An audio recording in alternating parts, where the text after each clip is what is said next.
It came home to me after my 5th year.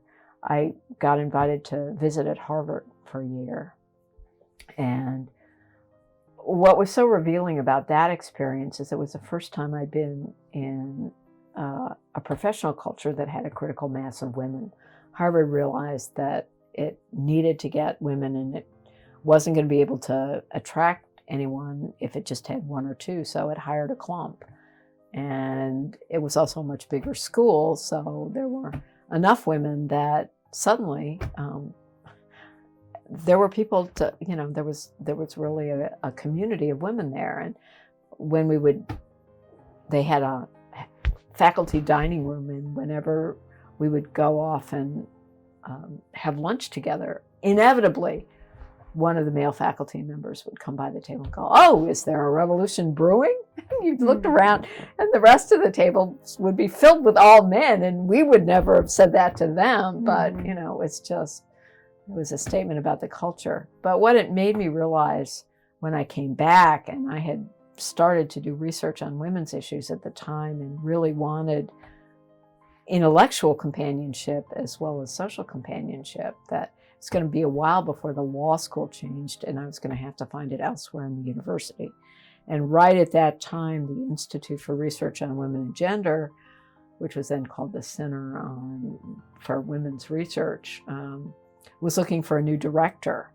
And I applied. And that for me was a godsend. So for the next 4.5 years, I was half-time director of the center and half-time at the law school.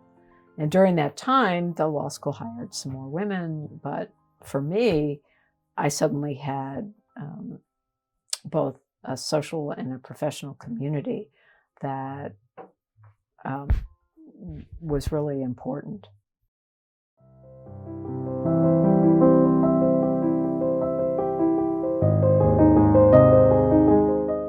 We've made amazing progress in my lifetime. When I went to law school, women were not in the curriculum, and nobody paid any attention to us. In my class at Yale, they had more women admitted than had ever been in any previous class. There were 13 out of 170.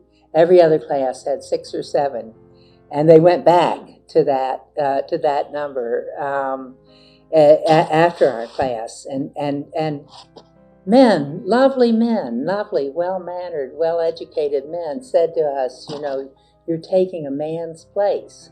If you want to go to night law school somewhere or something like that, but this is Yale, and you're taking a man's place who is going to need this education to support women like you."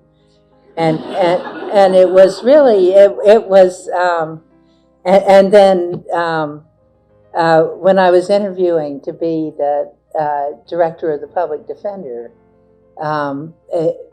they said, "Well, you just have gotten married. Do you think you can have a family and run this agency?" It didn't bother me. Just we're not going to have children for a while, maybe never, and so that it is.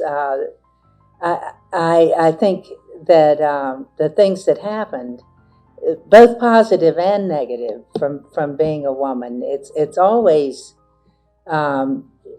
good in a courtroom if you stand out, and so and women and a woman stood out in those days. But we've come so far, and I do worry that younger women are say to themselves, say to others, "I'm not a feminist," and that what they mean by that is they're not man-haters.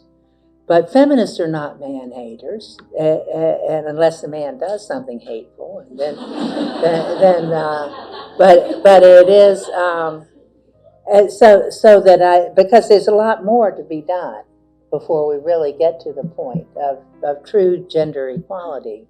The other thing is always reach out to other women and help other women. That if all women do that, when you get into a position of power, try to help other women who are coming along.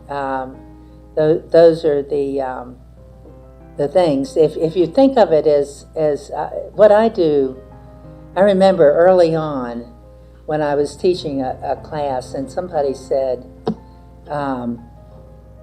"What is feminism? What do you mean by saying you're a feminist?" Just it was had a little edge to it, and I said, "What I mean is that whatever I'm doing, I think, how will this affect women, and how can I use this to help women? And it doesn't matter. It's not any particular cause, and so." Be aware, though, of how far we have come, but it's not over. It's not over, and you're gonna. There's still a lot of prejudice out there that has to be fought.